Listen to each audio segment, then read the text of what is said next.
होशियार खबरदार, बजट में रिलीफ या तकलीफ, बस कुछ देर का इंतजार। नए माली साल का 17,500 अरब रुपए से जायद का नया विफाकी बजट आज पेश किया जाएगा। 5.3 से 5.4 ट्रिलियन खसारे का तखमीना। मुआशी शरह नमू का हदफ 4%, महंगाई का टारगेट 8.2% मुकर्रर। टैक्स रेवेन्यू 15,267 अरब, नॉन टैक्स रेवेन्यू टारगेट 2,768 अरब रुपए रखने की तजवीज़। पेट्रोलियम लेवी पर 1,727 अरब रुपए वसूल करने का प्लान। विफाकी PSDP 1,000 अरब रुपए रखने की तजवीज़। कर्जों पर सूद के लिए 7,824 अरब रुपए रखे जाएंगे। बरामदात का हदफ 32.8 अरब डॉलर्स, दरामदात का 70 अरब डॉलर्स, तिजारती खसारा 37 अरब डॉलर्स रखने का तखमीना। रोजगार के 20 लाख नए मौके पैदा किए जाएंगे। बजट मंजूरी के लिए विफाकी काबीना का इजलास दोपहर 2:30 बजे होगा। तनख्वाहदार तबके को 10% रिलीफ मिलने की तवक्को। IMF ने रजामंदी जाहिर कर दी। मुतबादिल ज़राए से रेवेन्यू पैदा करने पर जोर। तनख्वाहदारों पर टैक्स रेट कम करने से रेवेन्यू पर 50 अरब तक असर पड़ सकता है। तनख्वाहदार तबके के इनकम टैक्स स्लैब में रद्दोबदल किया जाएगा।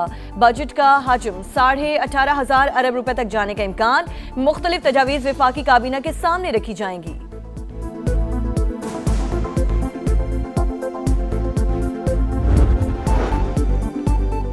नए बजट में छोटे ताजरों के लिए फिक्स टैक्स स्कीम का ऐलान। मुतवक्के 35 लाख से ज़्यादा छोटे ताजरों को टैक्स नेट में लाया जाएगा। 50 अरब रुपए आमदन हासिल होने का इम्कान।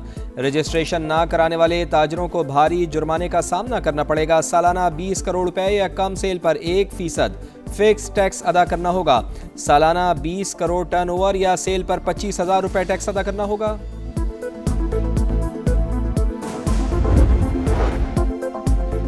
PTI और इत्तेहादियों का बजट सेशन का बॉयकॉट करने का ऐलान। पार्लियामेंट के अंदर और बाहर एहतजाज किया जाएगा। मुशतरका पार्लिमानी पार्टी के इजलास में फैसला। बैरिस्टर गौहर का कहना है कि हुकूमत से मईशत बेहतर ना हो सकी, टैक्स इकट्ठा करने में भी बुरी तरह नाकाम रही। मुल्क के साथ खड़े हैं और रहेंगे।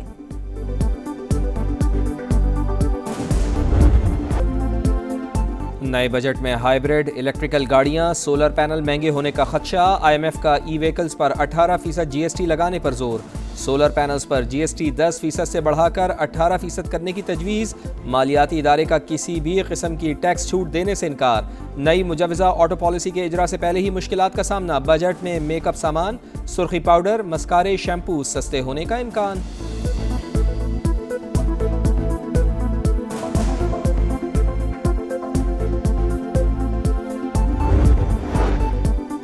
पेट्रोलियम सरचार्ज के नाम पर अवाम के लिए सख्त शिकंजा तैयार। हुकूमत का 5 साल के दौरान 10,780 अरब रुपए बटोरने का प्लान। नए बजट में पेट्रोलियम लेवी की मद में 1,727 अरब रुपए जमा किए जाएंगे। अगले साल बोझ बढ़कर 1,915 अरब रुपए हो जाएगा। इजाफी सरचार्ज आयद होने से महंगाई के नए तूफान का खदशा।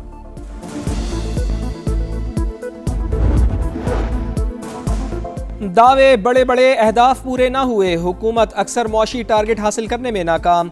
मुआशी तरक्की का ख्वाब अधूरा। इक़्तिसादी सर्वे ने पोल खोल दिया। वज़ीर ख़जाना का भी एतराफ़। GDP ग्रोथ का हदफ 4.2 था, शरह 3.7% रही। मुआशी खसारा 0.7% रिकॉर्ड। एक्सपोर्ट का हदफ नामुकम्मल। ज़रई और सनती शोबे भी शामिल। सनत के लिए तरक्की का हदफ 4.3% के मुकाबले में 3.5%। पैदावारी शोबे की तरक्की की शरह 6.6% रिकॉर्ड। मादनियात के लिए तरक्की की शरह 0.38% रही। मुल्क का मुआशी हजम 452 अरब डॉलर से ऊपर चला गया। रोजगार नहीं मिल रहा, जॉब नहीं मिल रही, महंगाई बढ़ रही है, अनएम्प्लॉयमेंट बढ़ रही है, तो आपके ऊपर ये अदम एतमाद नहीं आपकी पॉलिसीज के ऊपर। ने पिछले 2-3 साल में कितना एम्प्लॉयमेंट जनरेट किया, कितने लोगों को रोजगार दिलाई, जरा बता दें। अदाद-ओ-शुमार का गोरख धंधा। वज़ीर ख़जाना के इक़्तिसादी सर्वे में खूबसूरत मुआशी तस्वीर पेश करने की कोशिश। समा के सवाल पर मोहम्मद औरंगजेब चकरा गए। एतराफ़ करना पड़ा कि मुल्की बरामदात बढ़ने के बजाय कम हुई। बराह रास्त सरमायाकारी भी नहीं आई। रोजगार के कितने मौके पैदा किए। वज़ीर ख़जाना इस सवाल का जवाब ही गोल कर गए।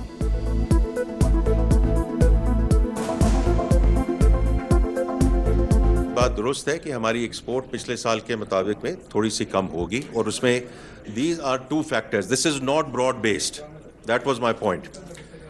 हमारी जो रेमिटेंसेज हैं वो 41 से 42 के करीब होंगी। हमारी जो इंपोर्ट है, हमारा ख्याल था कि वो बिल नीचे होगा, लेकिन because of the petroleum price increases हो सकता है ये 70 के करीब टच कर जाए। इकोनॉमिक सर्वे के मुताबिक मुल्क की 28.9% आबादी गरीब। पंजाब में गुर्बत की शरह 23.3%, बलूचिस्तान में सबसे ज़्यादा 47%, खैबर पख्तूनख्वा में 35.3% और सिंध में 32.6% रिकॉर्ड। मुल्क में लेबर फोर्स की तादाद 8 करोड़ 31 लाख 7 करोड़ 72 लाख अफराद बरसरे रोज़गार। 2025 में 7,62,499 अफराद रोज़गार के लिए बैरून मुल्क चले गए।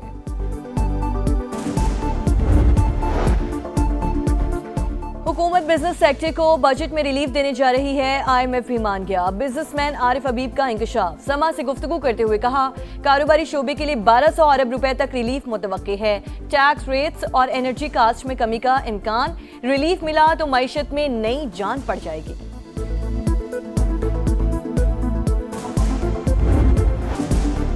नया बजट आवाम के लिए क्या सस्ता क्या महंगा, खदशात और तहफ़्फ़ुज़ात तनख्वाहदार तबके के लिए रिलीफ बनता है।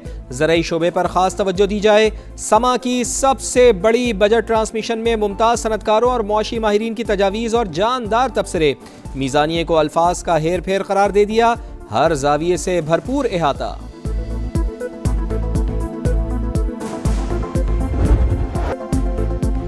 ट्रंप के बदलते बयानात, कभी हमले तो कभी मुआहिदे के दावे। अमरीकी सदर ने एक बार फिर ईरान के साथ डील की उम्मीद रोशन कर दी। मुआहिदे की दस्तावेजात आखिरी मराहिल में दाखिल।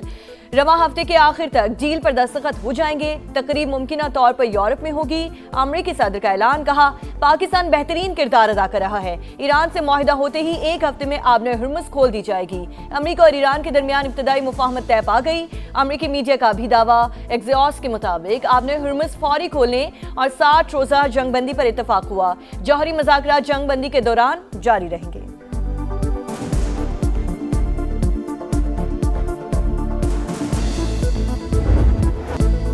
अमरीका से मुआहदे पर अभी हतमी फैसला नहीं हुआ। ईरानी वजारत खारजा का रद्द-ए-अमल वाज़ेह किया कि सिफारती राब्ते जारी हैं लेकिन समझौता तय नहीं पाया। अमरीकी इक़दाम सिफारती अमल को मुतासर कर रहे हैं। कतर और पाकिस्तान सालिसी में मुतहरिक किरदार अदा कर रहे हैं।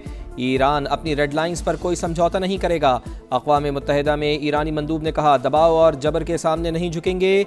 ईरानी स्पीकर बाकर कालिबाफ बोले, गलत हिकमत अमली और जल्दबाजी बदतरीन सूरत हाल की तरफ धकेल रही है। गलत फैसले ना ख़त्म होने वाली दलदल को जन्म देंगे।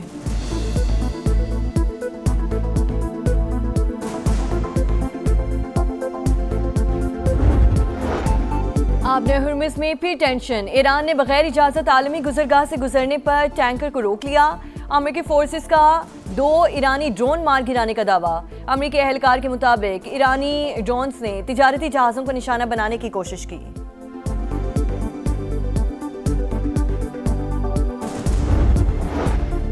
वफाकी वज़ीर मवासलात अब्दुल अलीम खान की ज़ेर सदारत में मोटरवे पुलिस हेडक्वार्टर्स में इजलास। अहम सिफारिशात और फैसलों की मंजूरी।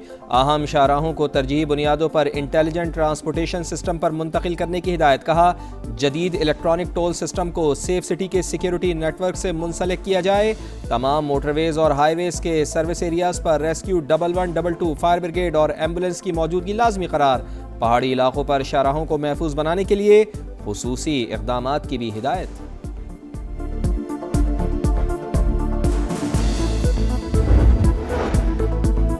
कालादम जॉइंट अवामी एक्शन कमेटी के शरपसंदों की रावला कोच में फायरिंग। पुरतशद्दुद कार्रवाइयों से कई सिक्योरिटी एहलकार जख्मी। शरपसंद पहले भी सरकारी इमलाक को नुकसान पहुंचाया गया। मुतादिद एहलकारों को शहीद कर चुके। अवामी हुकूक की आड़ में इश्तियाल अंगेजी, बदअमनी और पुरतशद्दुद एजेंडा बेनकाब। कालादम कमेटी के सरगना अमान की साथियों के साथ ममनुआ असलहा की तस्वीर मंजर-ए-आम पर। भारतीय पुष्पनाही से मुकम्मल मनसूबाबंदी के तहत अदम इस्तेहकाम फैलाने की मुनज़्ज़म कोशिश आश्कार। कालादम कमेटी के असल मकसद बदअमनी और तशद्दुद को फरोग देना है।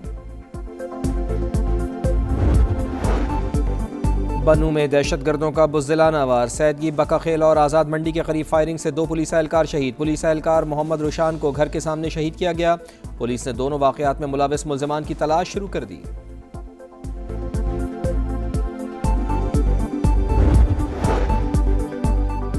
वफाकी आईनी अदालत में डॉक्टर आफिया सिद्दीकी के समाअत के लिए मुकर्रर। चीफ जस्टिस अमीनुद्दीन खान की सरबराही में 2 रुकनी बेंच 16 जून को समाअत करेगा। वज़ीर आज़म और काबीना के खिलाफ कार्रवाई का फैसला वफाकी हुकूमत ने चैलेंज कर रखा है।